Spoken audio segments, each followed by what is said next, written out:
Assalamualaikum warahmatullahi wabarakatuh. Bismillah, alhamdulillah, wassalatu wassalamu ala rasulillah, amma ba'd. Saudara dan saudariku yang dirahmati Allah subhanahu wa ta'ala, tidak terasa beberapa hari ke depan kita akan memasuki suatu bulan yang di dalamnya penuh keutamaan. Suatu bulan yang di dalamnya disimpan berbagai macam kemuliaan. Suatu bulan yang di dalamnya ada pertemuan besar antara umat Islam seluruh dunia. Bahkan di bulan tersebut Allah mengharamkan adanya peperangan. Bulan apa itu? Dia adalah bulan Dzulhijjah. Lalu apa yang harus kita perbuat? Lalu apa yang harus kita kerjakan agar di saat kita masuk ke bulan Dzulhijjah itu mendapatkan kemuliaan, mendapatkan keistimewaan, mendapatkan nilai baik di dalamnya? Nah, maka pada pertemuan kali ini kita akan coba bahas, kita akan coba urai secara singkat apa yang bisa kita perbuat, amalan apa yang bisa kita lakukan di saat kita memasuki bulan Dzulhijjah tersebut. Saudara dan saudariku yang dirahmati Allah subhanahu wa ta'ala, amalan yang terbaik yang bisa kita kerjakan di bulan Dzulhijjah adalah menunaikan ibadah haji. Kenapa? Menunaikan ibadah haji merupakan amalan yang terbaik di bulan Dzulhijjah. Dikarenakan melihat daripada apa yang dijanjikan Allah dan Rasulnya. Rasulullah SAW bersabda, Al-hajjul mabrur laisa lahul jaza'u illal jannah. Tidak ada imbalan yang baik, tidak ada imbalan yang layak diberikan kepada haji yang mabrur kecuali surga. Oh, subhanallah. Lalu amalan berikutnya, selain menunaikan ibadah haji yang bisa kita kerjakan dan itu pun masuk amalan yang terbaik, adalah menunaikan ibadah umrah. Karena Rasulullah SAW bersabda, Al-umrah ilal umrah kifaratum ma bainahuma. Dari satu umrah ke umrah berikutnya, maka bisa menghapus dosa di antara kedua umrah tersebut.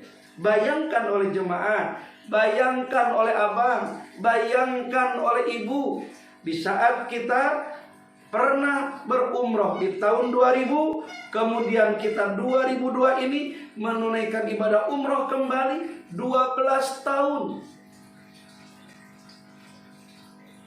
Maka dosa di antaranya akan hilang. Ini adalah amalan yang terbaik bisa kita kerjakan di bulan Dzulhijjah. Tapi sayang, ibadah haji, ibadah umroh itu dilaksanakannya hanya di kota Makkah. Sementara kita ada di kota Jakarta, di kota Bandung, kota Surabaya. Jadi gak bisa melakukan amalan haji dan umroh tersebut. Lalu apa yang bisa kita lakukan kalau tidak bisa haji dan umroh karena kita tidak ada di kota Mekah? Maka amalan yang terbaik berikutnya adalah berkurban. Kenapa berkurban ini merupakan amalan yang terbaik di bulan Dzulhijjah? Karena Rasulullah SAW bersabda, Imam Ar-Rafi'i, Imam Ibnu Rif'ah meriwayatkan bahwa Rasulullah mengatakan, Abdimu dohayakum fa innaha ala sirat matayakum. Besarkan hewan kurban kalian, karena sesungguhnya hewan kurban kalian matayakum akan menjadi kendaraan kalian. Ala sirat, di saat kalian menyeberangi jembatan Shiratal Mustaqim. Allahu Akbar. Sebuah keberuntungan besar dijanjikan oleh Rasul. Hewan kurban kita sembelih, maka kita sudah ada jalan untuk melintas di jembatan Shiratal Mustaqim, kena kendaraan, punya kendaraan. Karena kita gak bakal sanggup melintas di jembatan itu kalau mengandalkan kaki. Karena Rasulullah SAW menyampaikan, itu jembatan yang dibentangkan dari ujung padang mahsyar sampai pintu gerbang surga. Di bawahnya luapan api jahanam. Itu besarnya atau kecilnya lebih kecil dibandingkan rambut kita di belah 7. Tajamnya lebih tajam dibandingkan pedang 1000 disatukan. Amat berat sekali di saat kita akan menyeberanginya. Kalau kita menginjakkan kaki, pasti akan terkelupas. Memaksa kita ingin keluar dari padang mahsyar, makin terbelah. Dipaksakan lagi, makin terbelah. Maka akhirnya kita melepaskan diri karena sakit, terjun ke dalam jahanam. Tapi jika kita punya kendaraan, naik kendaraan, dibawa oleh kendaraan itu. Addimu tohayakum fa innaha ala sirat matoyakum. Potonglah hewan kurban kalian, karena sesungguhnya itu akan menjadi matoyakum, kendaraan kalian ala sirat, di saat menyeberangi jembatan Shiratal Mustaqim. Bahkan bukan hanya itu, Imam Ali meriwayatkan, kullu qatratin min damiha, setiap tetesan dari darah kurban, maka ja'alallahu asra malaikah, Allah menjadikan 10 malaikat yastaghfiruna lahu illa yaumil qiyamah, yang malaikat itu yang tercipta dan diciptakan dari setiap tetes darah kurban. 10 malaikat diperintahkan untuk beristighfar, untuk berdoa lahu bagi sepengurban ila yaumil qiyamah, sampai hari kiamat. Bayangkan kita berkurban tahun ini, tumbuhlah tuh malaikat. Andaikan ada 100 tetes, maka 1000 malaikat akan mendoakan kita. Dari mulai tahun ini kita berbaring sakit, didoakan malaikat. Sakaratul maut, didoakan malaikat. Itu masuk ke dalam kubur, tetap 1000 malaikat mendoakan kita ila yaumil qiyamah, sampai terjadinya kiamat. Allahu akbar. Ternyata bukan hanya itu. Zaid bin Arqam bertanya kepada Rasulullah SAW, malana fiha ya Rasul, apa yang bisa kami dapatkan dari hewan kurban tersebut? Maka Rasulullah SAW bersabda, Rasul menjawab, kullu sya'ratin hasanah, setiap bulu yang ada di hewan kurban tersebut akan dijadikan satu kebaikan. Satu rambut, satu bulu akan menjadi satu kebaikan.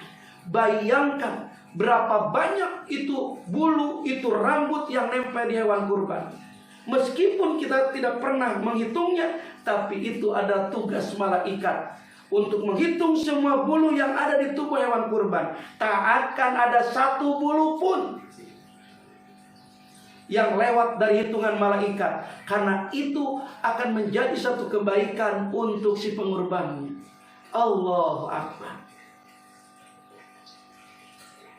Belum lagi dagingnya yang dibagikan, yang disedekahkan. Berapa ratus orang yang menikmati daripada daging kurban kita. Allahu Akbar. Maka berkurban adalah merupakan amalan yang terbaik yang bisa kita lakukan di bulan Dzulhijjah. Ustaz, apalagi amalan selain berkurban yang bisa kita lakukan di bulan Dzulhijjah ini? Berpuasa. Rasulullah SAW menganjurkan bagi orang yang tidak menunaikan ibadah haji, bagi orang yang tidak melaksanakan daripada yang namanya wukuf, berpuasalah di tanggal 9 Dzulhijjah. Maka Rasul katakan, saumu Arafah, maka puasa pada hari Arafah, kifaratun, akan menghapus dosa 1 tahun ke belakang, 1 tahun ke depan.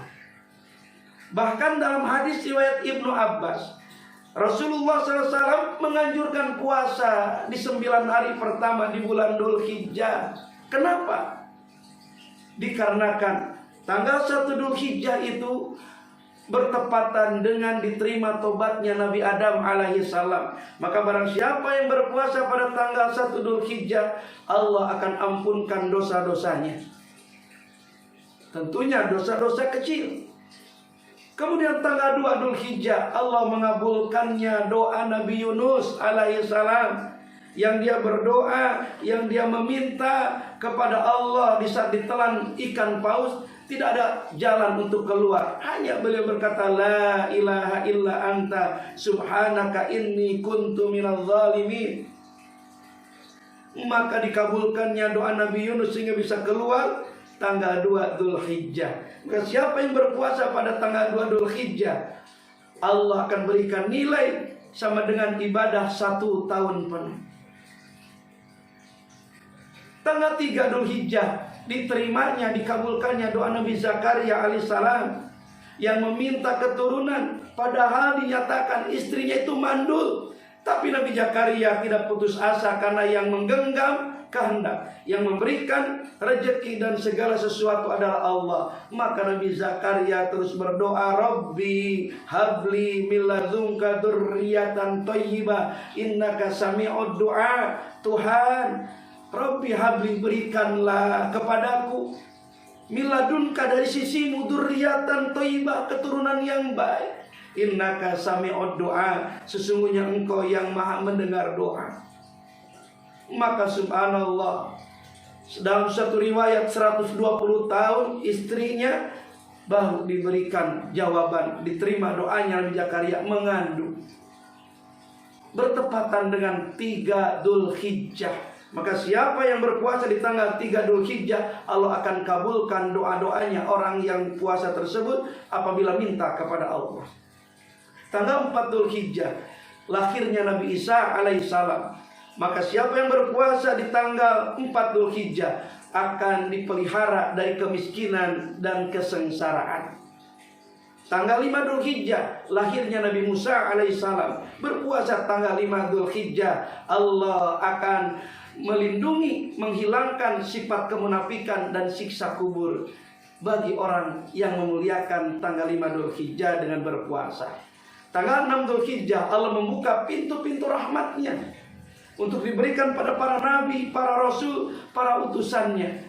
Maka orang yang berpuasa pada tanggal 6 Dzulhijjah akan dipandang, dilihat, disaksikan oleh Allah dengan rahmatnya, dengan kasih sayang Allah. Kita besar kemungkinan, besar harapan untuk mendapatkan daripada rahmat Allah. Tanggal 7 Dzulhijjah Allah menutup pintu jahanamnya dan dibuka kembali setelah tanggal 10. Maka siapa yang berpuasa tanggal 7 Dzulhijjah, Allah akan tutup 30 pintu kesulitan, kesusahan, kesukaran. Dibuka 30 pintu kemudahan, kesenangan, kebahagiaan dalam perjalanan hidup ke depan.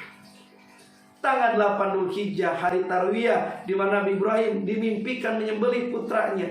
Maka barang siapa yang berpuasa pada tanggal 8 Dzulhijjah, Allah berikan imbalan yang orang tersebut tidak akan sanggup untuk menghitungnya. 9 Dzulhijjah, orang berpuasa pada tanggal 9 Dzulhijjah, di mana Ibrahim kembali bermimpi dan yakin mimpinya itu daripada Allah. Maka puasa tanggal 9 Dzulhijjah menghapus dosa 2 tahun, 1 tahun ke belakang, 1 tahun ke depan. Nah inilah jemaah, saudara dan saudariku sekalian, amalan yang bisa kita perbuat mumpung sehat, mumpung hidup. Ayo bismillah kita lakukan amalan-amalan terbaik ini. Ada selain puasa? Ada. Apa? Berzikir, bertakbir, bertasbih, bertahmid. Imam Bukhari meriwayatkan bahwa Umar ibn Khattab, Abu Hurairah, di saat masuk tanggal 1 Dzulhijjah, mereka keluar dari rumahnya, kemudian masuk ke pasar-pasar, fayakabbironi, maka mereka itu bertakbir. Maka ahli pasar ikutan bertakbir. Allahu Akbar, Allahu Akbar, Allahu Akbar. Mereka bertasbih, mereka bertakbir, mereka bertahmid. Maka semua ahli pasar mengikuti daripada takbir, tahlil, tahmidnya. Subhanallah walhamdulillah wa la ilaha illallah wallahu akbar wa la haula wa la quwwata illa Al-Aliyyil Azim. Perbanyak kita berzikir, bertasbih, bertahmid, bertahlil dari masuk tanggal 1 sampai Hayyamu Tasyrik. Banyakin zikir, zikir, zikir, dan zikir. Maka itulah amalan yang terbaik. Rasulullah SAW menyampaikan, "Ma min amalin ahabbu ilallah." Tidak ada amal yang paling disuka oleh Allah min hadil ayyam, daripada hari 10 pertama bulan Dzulhijjah itu adalah amalan-amalan yang dilakukan oleh hamba-hambanya. Berzikir, bersedekah, baca Quran, berkurban, berhaji, kemudian berumrah, dan semuanya itu amalan masuk yang dicintai dan sangat dicintai oleh Allah. Nah, maka oleh karena itu, bismillah. Jika umur kita berikan masuk pada bulan Dzulhijjah, maka semua rangkaian amalan-amalan baik ini, terbaik ini, bismillah, satu persatu yang bisa kita kerjakan, kerjakan. Insya Allah ini akan menjadi kebaikan bagi kita semuanya. Semoga ini bermanfaat, bermaslahat, dan menjadi jalan penyelamat hidup kita dunia, kubur, sampai yaumil akhirat. Akhirul kalam. Assalamualaikum warahmatullahi wabarakatuh.